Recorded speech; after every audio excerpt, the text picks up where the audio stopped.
All right, welcome to Buck Don't Know Shit. It's another hot, humid, muggy, just typical Southeast Texas day. Not beautiful outside like it has been the past few months. So today I've got this guy right here out, the power steering gearbox, but I got my rebuild kit. I'm gonna take it apart, see how it goes. I don't know. Never done this before, but we've been there before. We'll figure it out.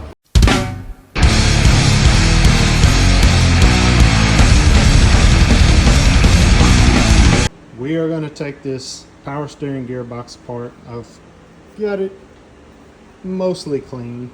I will clean these parts a little better as I take them off, but at least we can handle it right now without getting super dirty. I do think first thing I do probably is take these pads off. These are like mounting pads. They just unscrew. Looks like, you know, nut right there. I think they just unscrew and should be able to take them off no problem. And then the pitman arm, that'll be the first thing we do. So I'll get it in the vise and do that. And then I'll kind of be going through the book, disassembling it the way it says to do, and you know, we will go from there. Like I've said, Exit 45 did one of these, and I promise I'm not copying his videos. We just happen to be working on the same car almost the same year. I think his is 64, mine's 65, but they have the same issues. So his, like mine, had probably never been gone through, and you know, so this is what you got to do. You got to work on things like this. Thanks to my commenter Mike for kind of persuading me that I need to do this. Didn't take much persuasion, but he was right. It is an oily mess down there. That's where it's at. So I would say there was probably definitely some leaking going on, and needed to get it out, clean all this up anyways. So it'll make it a lot easier to get in here, actually clean this area up and get some primer on it, check it all out. I'm just draining the oil out of this, working this back and forth. You can see that's basically it, just rocking the pitman arm back and forth with my rag joint there, but which I will be replacing. It is about to get nasty out here. You can see like street lights are coming on. It's 2 o'clock in the afternoon. It's yeah, I'd say it's about to storm.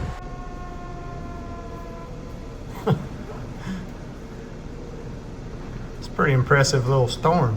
I got these off, basically just put a pipe wrench on them. It barely fit my pipe wrench. A bigger pipe wrench probably be better. Nothing really to these, just finding a tool. I imagine they have some kind of tool in their shop, or did, you know, that fit on that flat part that allowed them to torque them off. We don't have that tool, so we work with what we got. In this case, pipe wrench work. Probably if you had a really big set of channel locks, it might even be better. When you got an 1 3/8 socket,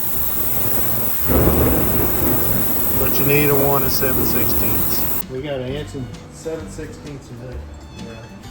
I'd go to town to get one, get a socket. The biggest I have is 1 3/8, of course. And I'm gonna try to get it off this impact. See how that goes. Oh, like butter. There we go. So, yeah, that was a little too easy. Maybe something that's better off doing with a ratchet.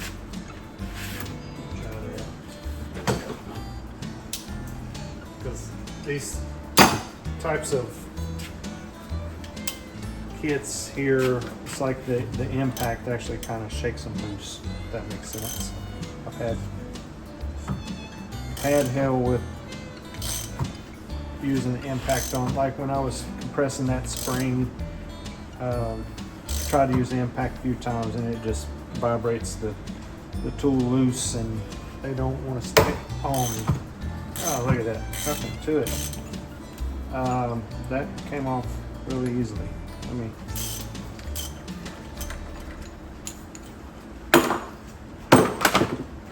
So yeah, that's it. That's all you got to do. Get your little bearing puller, crank down on it some, and should come loose. Can go ahead and get this rag joint off. I think I'm gonna do that first. Little star head, which I have set for that. The same one I used to get this off. It's got a what are they, 16 tooth or 12 tooth star head. The same on this side. I did buy this kit socket set with these in it a while back to take the steering wheel shaft out, so I should have that socket. I think I know where it is. Okay, I don't know if this is really necessarily. That doesn't make sense. You could probably get this rag joint off other ways, but mine is pressed on pretty good, it seems. I am going to pull it off by this method, and we'll see if it works.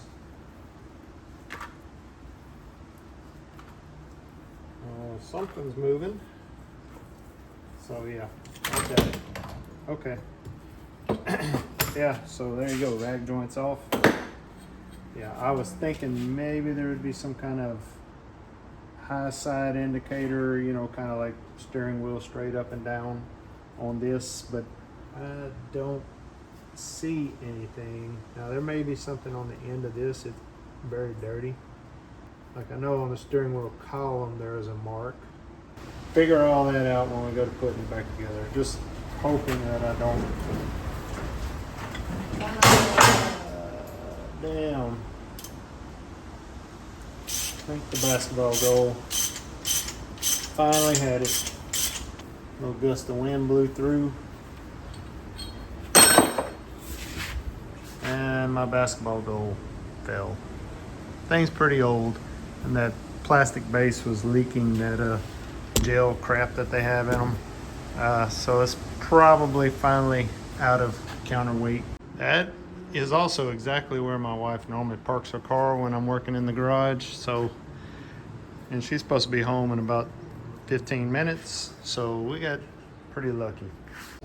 I am interested, and I may sound like the biggest idiot in the world, but this rag joint, if you look at it, it's like, I don't know if that's leather or rubber probably, but like 4 layers of rubber stacked together. And one side, the steering wheel column goes into, the other side fits on the end of the gearbox for the power steering. I don't know the purpose of it. I don't know if you want a little bit of torsional play in the rubber, maybe gives you in between the two, like a little flexibility, like if you oversteer possibly.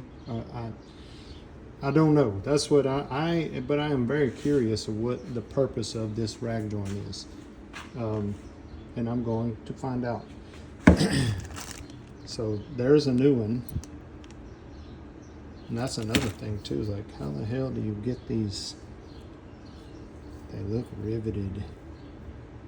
Oh, that's riveting. No, it's not. Ugh. Why didn't they, like, if you're gonna send a rag joint, send one already assembled if they're fucking riveted together. Jesus, that's terrible. I think it looks great. Doesn't need to be replaced. It looks perfect working condition. The next day. All right, man, it feels so much nicer this morning. Didn't get a whole lot done on this yesterday, but I do want to mention a couple things. So I was watching a video, Exit 45's, and I believe he has a 64, but it has a reservoir with a piston in it. I think it sits somewhere over here. This one does not have that. I believe my reservoir is on the pump itself. At least that's where the filler tube is. So this is a little bit different than what he's got, and I noticed the instructions are a little different than the steps he had. I believe the next thing I got to do is loosen this and take these two off and the ID tag and pull this cap out. But we'll get to that. But before I do that, I'm going to clean this mess up. Because one thing it does say in the book is to work on a clean surface with these hydraulic components, right? Which makes sense. So I can do that. This is a locking nut, and there's a brass washer below it. There's a little Teflon locking to it. It was very not tight at all. So, and when you start to back it off, the adjustment screw actually starts turning with it. So it's got a little flathead slot, and just hold on to it so that it doesn't turn as you're taking it off. But yeah, that's it. Get this little washer off. Now I think we're gonna break these two nuts, bolts. Come on, baby. Go. And I am got a little bucket here to keep parts in. So just to kind of keep up with everything.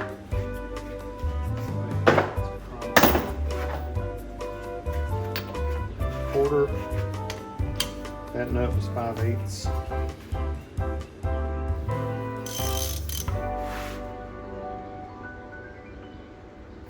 It is tight. With a hammer.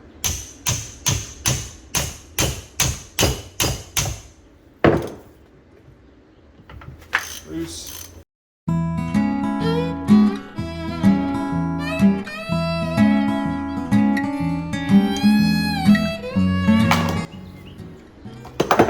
So I gotta get my pitman arm. I was actually supposed to do something before I took these off, but probably need to mark that. And I just need my pitman arm so that I can turn this shaft. And it is hot. It's been in my ultrasonic cleaner, which I have it on like 50 degrees Celsius, so it's a little bit warm.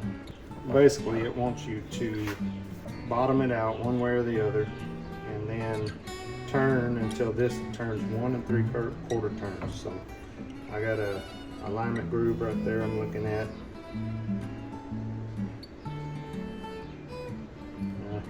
Kind of hard to keep up with.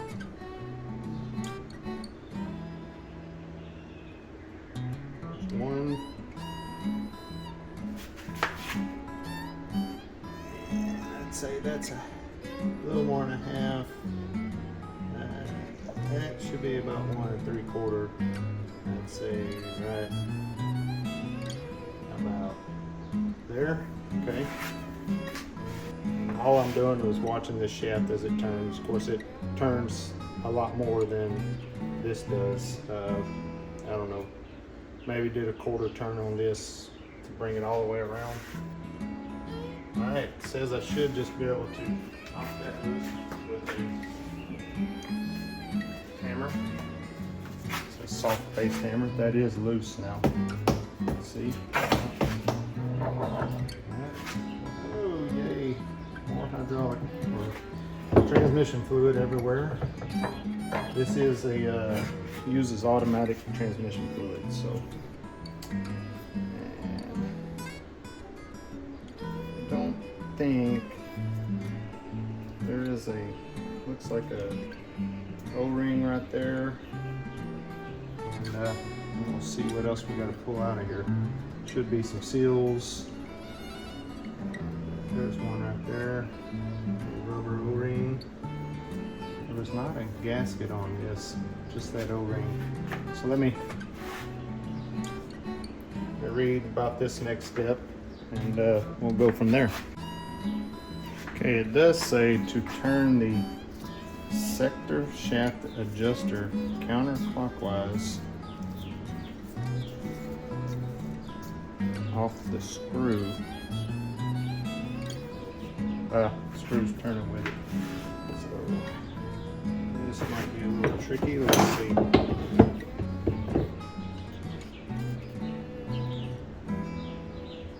There we go.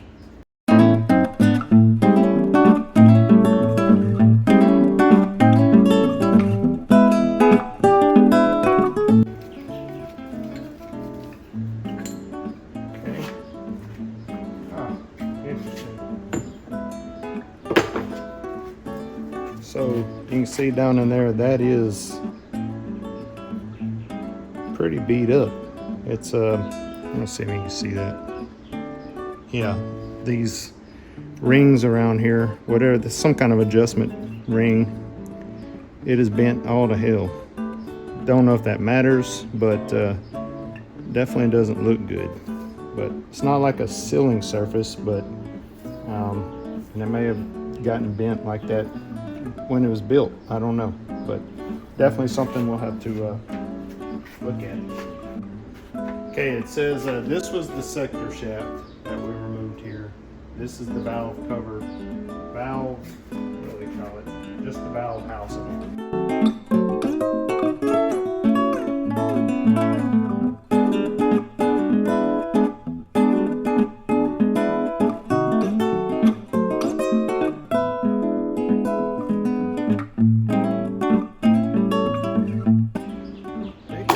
To just remove this. Let's see. Kind of knocks loose. Doesn't seem to be. There it goes. Little encouragement. That's all it needed. Oop, dog it. There's my piston. So this is quite a bit different than the one I saw on exit 45. I think his piston was in this reservoir. It looks like this one is in here. But yeah, that's it. And this mechanism looks different than what he had also. So let me get this. I got some hydraulic fluid in there I need to clean up. I don't think there's anything else to take apart on it. But yeah, that's it. You know, there's some O-rings, of course, that we have to replace. The main thing now is yeah, let me go through, see what all I got to pull off of this O-ring wise, seal wise, and we'll go from there. But I believe other than O-ring there, that looks like that's it. Maybe one on this end. Okay, yeah, there's some lock ring and probably looks like a couple of seals in there on that end. I'll get those out. So basically this end of this, it all pulls out together and this just spins off really easily, freely by hand. And you can see there are a bunch of ball bearings down in there. So the book does say to take it off this way and you know, to kind of let them, make sure you have it. I had it sideways, so luckily these didn't fall out everywhere. But I'm assuming that this guy right here is how you reinstall all those balls. That would be my guess. I haven't got that far yet, but just to let everybody know, be careful when you're taking this off because this is full of loose ball bearings. So, word of advice. Okay, I'm gonna capture my ball bearings out of here best I can. This is what it says to do, put a cloth over the end of it, let them fall out. And let's see how many, I got them all. Looks like it. And I was right, this here is for reinstalling the balls. So, and it does say go ahead and take that off. Goodness gracious.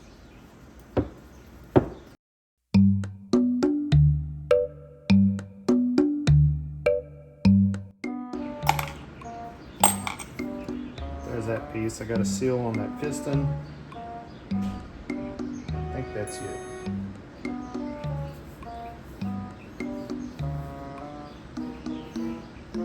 This comes out, I know that, and that was just hand tight.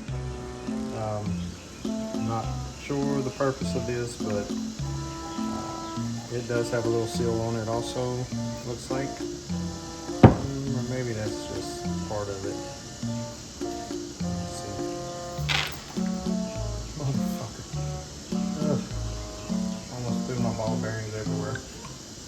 Okay, so this does have a lock nut. You can see that's it right there. Of course, I don't have the tool that they show in the book to use, so we will have to use screwdriver and tap this out. It says not to put it in a vise, to put it in a holding tool. Y'all know I don't got one of those, so we're putting it in the vise.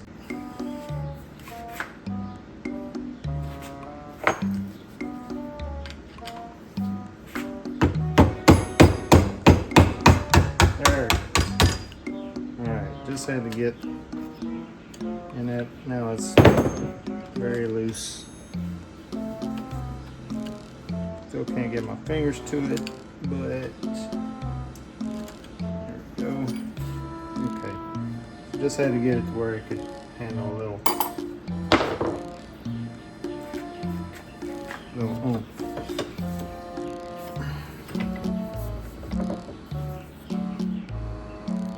Looks like there is another lock ring in there. That's probably the adjusting ring. The top one's probably the lock ring, the bottom is probably the adjusting ring. Let me show you that. So you can see the grooves there, so it's going to be more of the same. Just put it in there, tap them around until they knock out. Alright, I am going to continue on. We'll get this dust shield off the back side of the valve housing, I guess we'll call it. And then I think, which that was just a rubber piece, nothing to that. Hyper tough. Yeah, brand new out of the box. I'm sure they're wonderful, heavy duty, high dollar snap ring pliers from Walmart. I'm sure they're the best. We will see. I forgot to film that, but the cheap Walmart snap ring pliers did their job.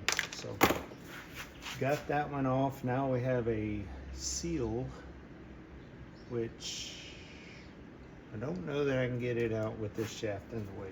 I don't think it does come out with that shaft in. So yeah, I've got an oil seal and a bearing. So that's what we're looking at here. Got a oil seal there, and there should be a bearing right below that. But we got to get this spanner nut off this side so that we can slide the shaft out and get to all that stuff. While this isn't the perfect tool, it is a much better tool than a flathead screwdriver. Basically, this is my roll pin punch. This is about 1/8 of an inch head on it, maybe slightly bigger. And it sat down in there. Did have to hit on it pretty hard. I got a 4-pound maul, but you can see the lock ring is turning now, no problem. I was a little worried that I wasn't going to be able to get this sucker out.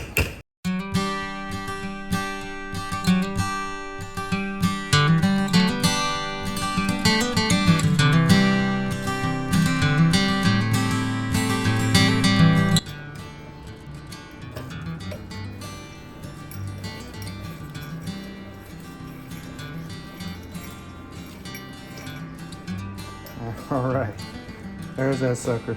It is beat to hell, but the threads are still good, so it's going back in. So yeah, don't be a dummy. Use a punch. It's meant for beating on, first of all. Metal, not plastic handle.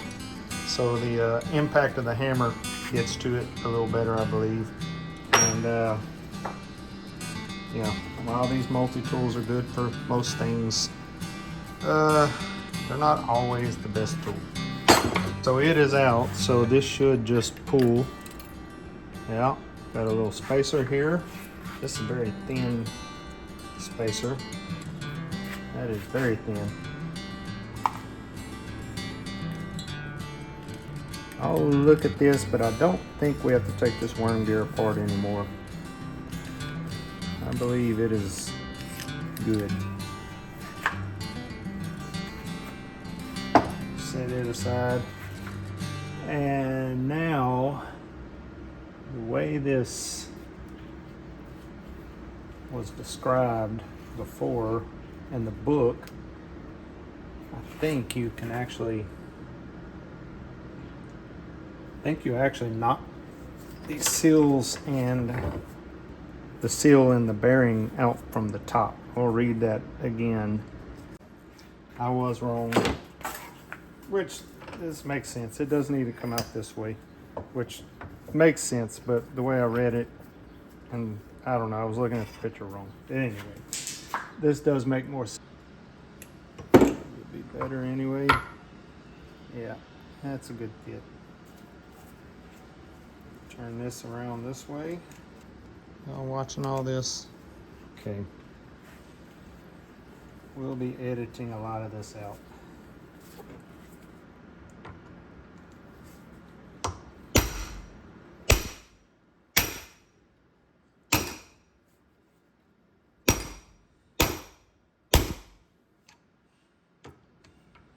Does look like it's coming out of there.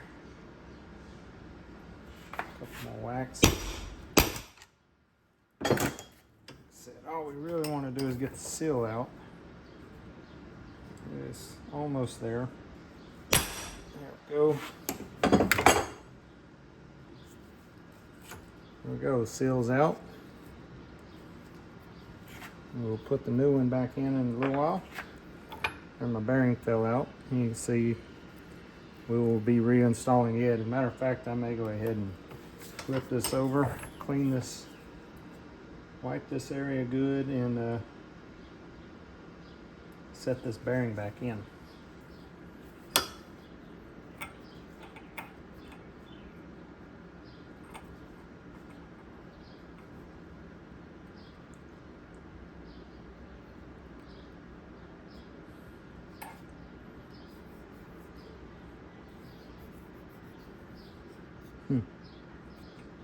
It does not have a, which I guess it doesn't matter so much where this ends up and down, but it doesn't have a shoulder it sets against. So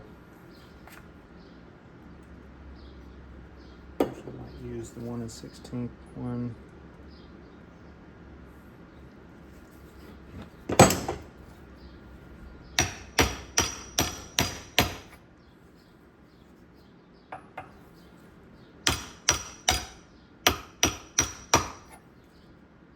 Okay, I got it flush with the shoulder that the seal sits on, which you look there. Just tapped it back down, went in nice and easy, and that bearing is in good shape. So this piece is done. As far as disassembly goes, I think I'm just going to put all these in the ultrasonic cleaner one time. I do need to clean and heat these surfaces because I am going to paint them. Of course, they are all soaked full of oil, so they will have to be heated up, get all that oil out of them before we paint them. We'll start putting stuff back together the next, I'm not going to say today, but because I am supposed to be leaving pretty quick, go to Houston. So yeah, we'll see. But I'm going to keep working until my wife calls me and tells me to get my ass ready. Okay, I got my power steering gearbox completely disassembled. Got all my parts, have been in a ultrasonic cleaner at least a couple of times each part. Wiped them off, put them back in. I'm not going to grind the outside of these just because I don't want to get a bunch of particles and things like that inside here. I have rinsed these out with water, clean water. I will be putting some transmission fluid back over the internal parts, keep them from flash rusting.